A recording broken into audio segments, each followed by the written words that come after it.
Alam mo ba, parang hindi ko ano yung aking hakbang kasi parang susabog yung dibdib ko. Hindi na ako makahinga. Wala na talaga yung aking hinga guys, as in parang kapiranggot na lang. Natakot ako baka mag-collapse ako doon. Hi guys, so nandito na ako sa bahay. Sa wakas, alhamdulillah. Thank you Lord. Ayan, thank you Lord for giving me a safe walking tonight. Hello guys, we are the Prudente family here in Oman. Hello. This is my daughter Ray and Daddy Ray and daughter Ray. I am Mommy Ellen.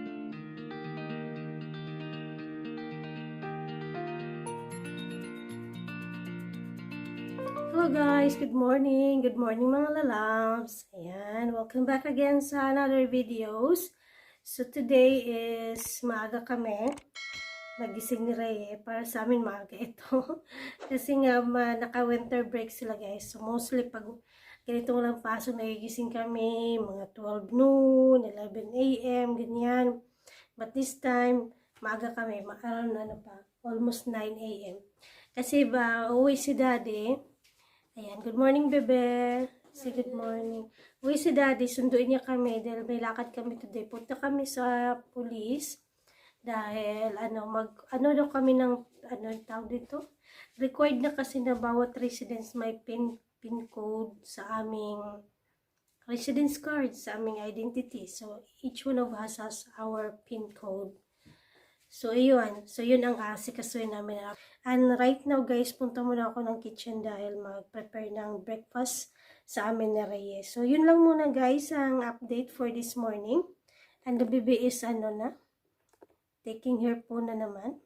Okay, she said she wants sunny side up, only the side. Sunny side up, only the side ang kakainin niya. And the yellow one, hindi niya kakainin yun guys. I-keep ko na lang yun for Daddy later. Kasi sayang naman ko itapon. So yan guys, punta muna ako sa kitchen. And see you later. Hello guys. Ito guys, paalis na kami. Daddy's here. Busy driving. Say hi Daddy. Hi lang. Okay. Papunta na kami guys dun sa sa police. Hindi namin alam kung anong oras kami matatapos doon. Sana matapos kami ng maaga. Kung wala masyadong tao. Okay, see you later.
Okay, so hanggang dito lang ating video guys kasi hindi man pwede mag-video sa loob kasi naman police facility. So nandito na kami sa parking lot. So hanggang dito na lang guys ang aking video. Okay guys, so hanggang dito muna ang aking video kasi hindi po man pwede mag-video sa loob, no? Kasi alam nyo naman government police ito guys. Dito kasi asikaso ng residence cards ng bawat expatriate. Even the Omanis, dito pa rin.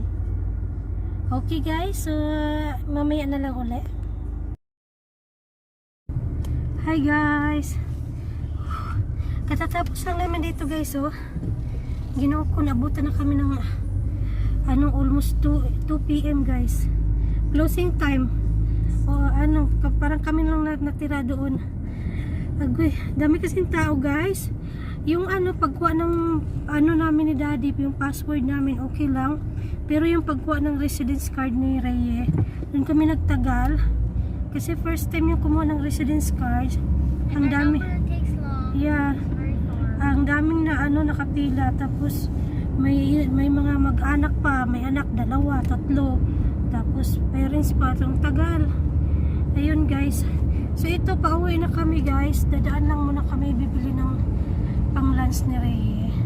Ayan, see you later guys. Hello mga lalabs, welcome back sa aming channel, Char. Ayan ang baba. Okay, naka-outfit ako guys kasi mag-walking ako at saka pupunta din ako dun sa tailoring dali. Hatid ko nga yung uniform ni Reye na palda. Ginoo ko ganyan itong uniform. Walang bulsa. Sabi ko sa mananahe, you give me a lot of trouble with this uniform. So what to do guys? And Daddy is just chilling with movies. Say hi Daddy. Kasi galing niya sa work. Ayaw niya akong samahan. Okay lang, at nagkakape siya guys. Yan, anong movie yun Daddy? I wanna watch it. The Patriot. Ay, Kay Mel Gibson. having a coffee. Snack na yun ni Daddy. Now guys, ako lang po ang lalakad kasi itong bata is busy-busy sa kanyang edit. Nag-edit ang bata. Okay bebe, I'm going now ha. Okay, when you're done with the edit, pahingain mo yung computer. Okay. Alright guys, I'm going na. Magtapon muna ako ng basura guys. Ayan mga lalabs, magtapon muna mga lalabs kasi baong baong asang ng isda, yung kagabi na ulam. Tapon ko muna. So yun guys, solo flight na ako today. Ito na yun. Kunin ko yung basura. Baho guys. Kasi nga, si Reye ay sumama dahil naumpisa na niyang mag-edit. And then, lovely day, parang cloudy day guys. Kasi the other morning daw, sabi ni Daddy, umulan pala. Hindi lang namin alam dahil tulog kami. Nung papunta na siya ng trabaho, umulan. Malakas daw ulan dun sa planta. Iba yan ang aking mask. Sandali lang. Mamaya na ako mag-mask. So yun guys, sabi ko. Okay. Tapon ko muna itong basura guys. Sandali. Kabayayat na ko guys. Okay, welcome back again guys. So yun, natapon ko na yung basura. Ay kadere, sakit na kay mga binti kasi last night nag-yoga ako.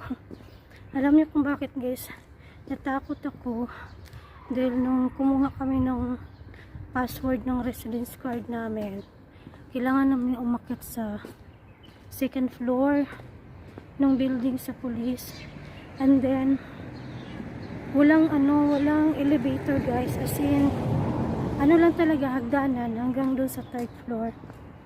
Ngayon guys, alam mo ba, parang hindi ko yung aking hakbang kasi parang sasabog yung dibdib ko, hindi na ako makahinga.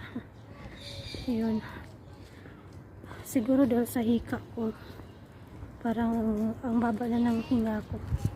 Nandito na yung kabayan. Lucis, kumusta? Pauwi na kayo? Ako papunta pa lang. Sige. Ayun siya guys. Ang kanyang alaga ay tawag dito, naka-wheelchair. Siya yung yung parang autistic. Hindi makapagsalita, naka-wheelchair lang siya. Parang talaga, hindi makalakad, parang walang yung muscle niya, yung bones. Okay. So yun guys, sabi ko lang, ano ba yan? Is it because I'm aging? I'm gonna be, what do you call this? Turning 45 in the year 2022. Alam mo yun, dito nga ako parang hingal na ako. Kasi nga sa hika ko guys, yung asthma ko.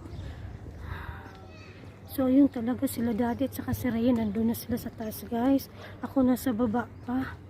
Tapos, plus nakamas pa, no?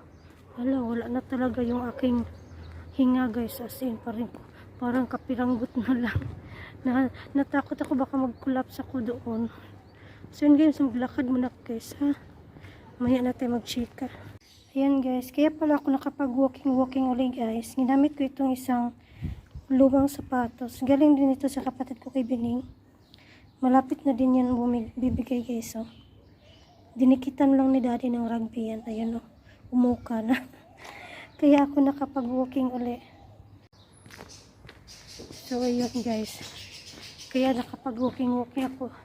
Pero, dahan-dahan lang kasi baka maano na naman to. Matanggal na naman yung spike. Ang problema pa naman ito, guys. Pag natanggal itong spike, kasi totally tanggal talaga siya. Hindi katulad ng isa na at least meron pa siyang naiiwan pa siyang sapin bago mag-spike. Agri, ko. Wala pa, hindi pa rin kami hindi pa ako nabila ni daddy. Dahil naisip ko ay mag-December. Siyempre, namili kami ng konting ihanda sa Pasko, tapos palapit na naman yung New Year. Magluto na naman kami for New Year. Para mayroon lang bang guys, ilalagay sa ibabaw ng mesa. Kahit 3 or 2 putahe. Yun. Okay, ko. Grabe yung hinga ko, guys. Tingnan nyo yung bundok, guys. Ang ganda, guys. Oh. Ang ganda, no? Hanggang dun. Yan na yung Busher, guys. Busher.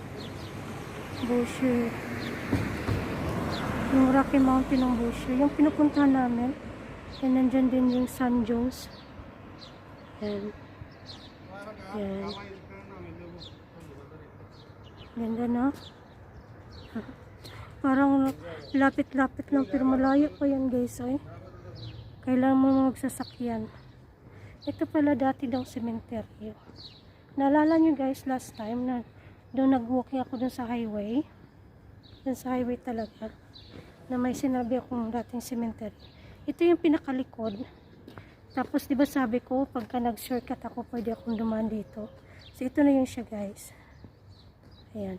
Itong kahabaan ng pader na yan.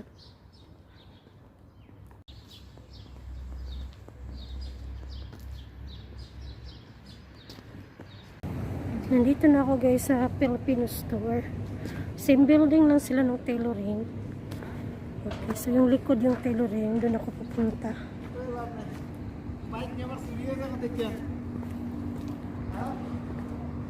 Wag muna akong papasok sa Filipino store. Wala naman akong bibilhin, guys. Okay, tingnan ko kung ay ano nga pala, mamaya pupunta ko ng shawarma handal. Nagpapabili si Ray ng shawarma. Ayan. Lapit na tayo, guys. Here na. Sa ang daming yellow car. Ayan dito, guys. Dito na ako, guys. Ayan. Dito sa tailoring, dito na ako. Ito wala siya.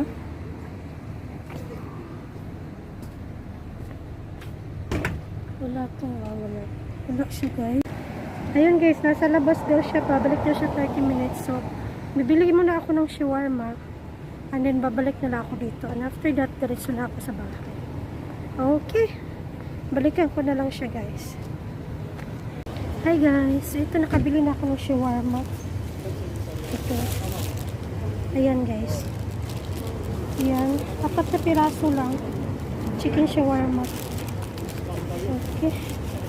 And then, maglalakad na naman ako pabalik doon. Sa tuluring, sana nandun na yung mananahi. Okay, guys. So, ayun. Alright. Sandali, guys. Ayan, gabi na, guys. Oh, madilim na. Lakad ulit ako papalik doon. Para akong syunga. Sana nandun na siya. Padilim na talaga. Pagdating ko ng bahay, madilim na talaga. Pero ano pa lang guys, 6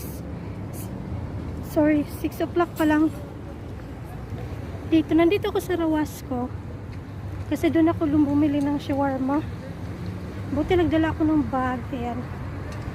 Nagdala ako ng bag. Okay.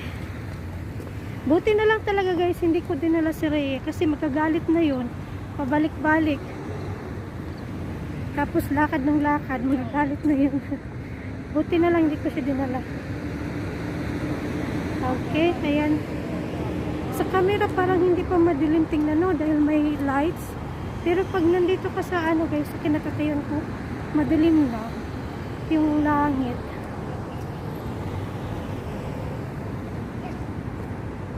Yung hirap talaga maglakad na kamas guys. Sa totoo lang. As in. So kailan kaya matatapos itong pandemic para hindi na tayo makamas? Agoy, ginao ko. Alright guys, see you later. Lang yung ano guys, so yung ay di makita, yung Emirates gift market, yung pinuntahan namin last time. Yan yun guys. Nandito naman yung McDo. Pumunta kami ni Rhea. Yan guys, nandito na ulit ako sa tailoring at nandyan na siya sa loob. Okay, pasok muna ako guys. Ayun guys, naihatid ko na sa kanya. Dami kong reklamo. Ganun talaga guys. Pag hindi mo ma-achieve yung gusto mo, magreklamo ka talaga. Kasi syempre nagbabayad ka eh. But anyhow, tinry ko lang tong mananahin na to kung magaling. Kasi kung magaling siya, dyan ako magpatay sa kanya. Dahil malapit nila sa bahay, pwedeng lakarin. But since nakita ko na hindi talaga niya gamay yung uniform, so hindi mo mapilit, no? So, ang gagawin ko na lang, next week uli, magpatay uli kami doon na sa Pilipina. Late ko na kasi nalaman yung Pilipina, guys. Yun ay nagtatay din siya ng mga bestida. Doon din ako magpapay ng damit ni Rhea for first communion. Nung nalaman ko siya, na kasi, nabigay ko na yung tela doon sa Indian guy na tailor. So at least isa lang yung kaldang napatahi ko naman doon sa Indian guy. So ito guys, pauwi na ako. Dito ako dadaan sa guys, sa highway kasi gabi na talaga. Madilim na doon sa eskinita sa looban.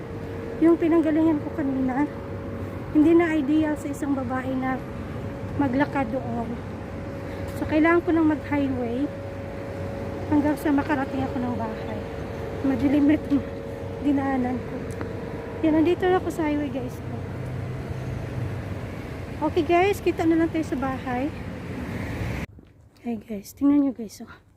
Yung dilim-dilim. Nandito ako sa looban. Papunta na, pauwi na ng bahay. Ako'y kinuko. Ang dilim guys, diba? Walang ilaw yung mga poste. Ewan ko. Kaya nakakatakot pag maglakad sa babae dito kapag pauwi na. I mean, pag gabi na guys. Super dilim. Hindi naman dapat madilim kasi may mga poste naman. Kaso lang yung mga poste, ewan ko, hindi pinapailaw. Ayan.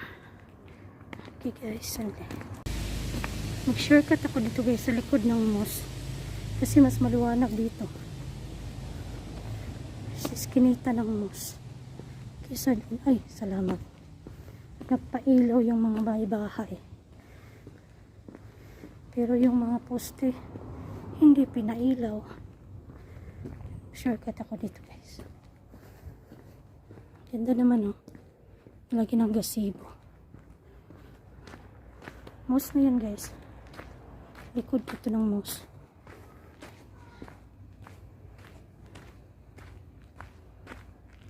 Pagalitan ako ni daddy. Shortcut ako ng shortcut. Aray ko. Ang layo kasi guys ko. Iikot pa ako dun sa talagang highway. Aray ko.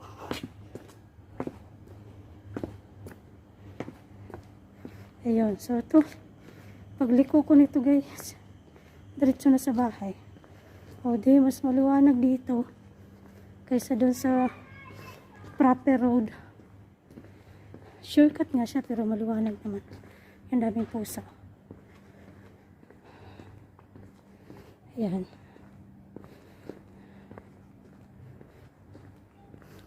Ayan yung house, guys, oh.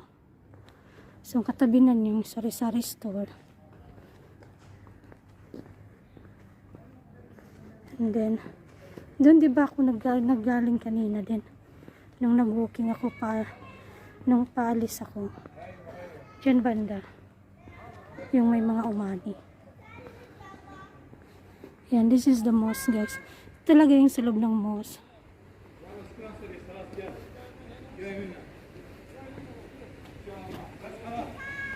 Malit lang siya ng mosque.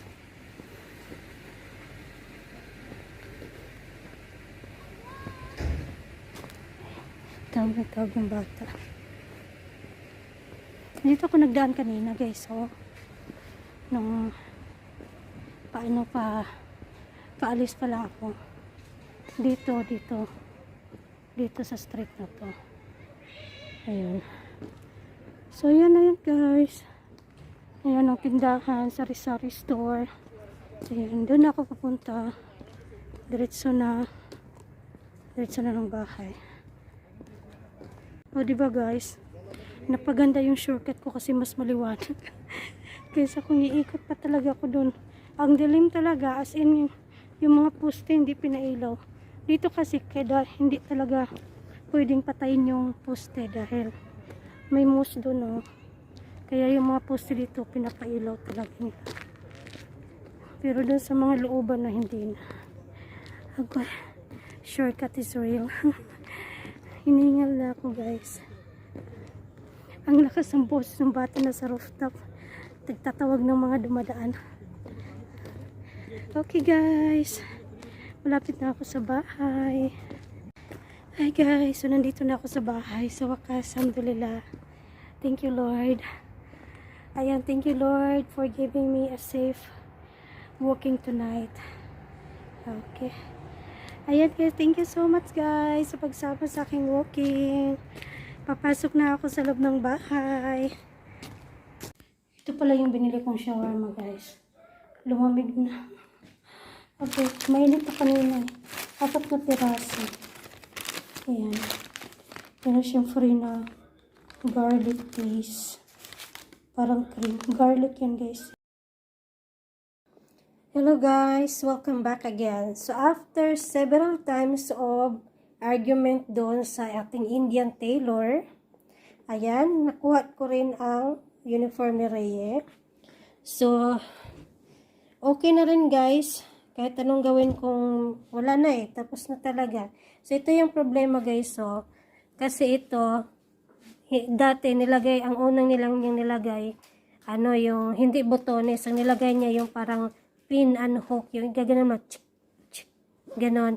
Tapos sabi ko, hindi yan pwede sa isang blouse ng pambabay, kasi isang tsak, pag nahiklas yun, edi hubad.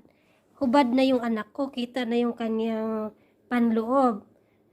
Kaya saka makakita ng blouse na nilagyan mo ng hook and pin, or hook pin, ganon. Dapat talaga is botones. Sabi ko, dapat sinabi mo sa akin kung wala ka bang stock ng botones or whatever. So, I can bring for you. So, yan, guys. Yan, yari na po yan. Yari na yung kanyang blouse. Okay na siya. But the problem, itong aking tela, kasi binigyan ko siya ng tela ng uniform, ng skirt, ito talaga, guys, ay super palpak. So, ang ginawa niya, guys, ginawa niya ng paraan, kasi wala itong, dapat ang bulsa is here, diba? Here, ang bulsa, in this side. Wait, guys, parang so, okay, wait, guys, again. So, ang bulsa is this from this side, kasi, nandito yung zipper niya. Ayan yung zipper niya, guys, oh. Ngayon, sabi ko, saan ka makita ng, ng skirt na uniform na walang bulsa? Palibasa kasi dito sa Arab country, guys, hindi skirt ang uniform ng mga bata. Ang uniform dito ng mga batang babae is pantalon, yung parang slacks. Kasi di ba bawal makita yung legs nila. So, hindi sila, maraming mga Indian tailor dito na hindi talaga nila gamay ang gumawa ng uniform skirt na katulad ng Pilipinas na ganito, yung pleats. Sasabi niya, it will ruin daw kung magawa siya ng bulsa dito. Kasi binalik ko nga dahil walang bulsa. So, ang ginawa niya guys, ang bulsa nilagay niya dito sa below ng zipper. So, nandito ang bulsa. Diyos ko, magalit na naman sana ko guys, pero wala na. Maano na, magiging sirang-sira na yung skirt ni Reye kung tastasin pa niya lahat. So, ayun ang nangyari guys. Matatawa ang mama ko pag nakita ito. Kasi si mama metikulosa din pagdating sa tahi. So, anyway, kaya naman siya isuot kahit yung bulsa ay nasa gilid. So, ayan guys, at last natapos din ang uniform ni Reye. Sa 3 beses akong pabalik-balik sa kanya. Okay, so that's it guys. Yun ang update po ng uniform ni Reye.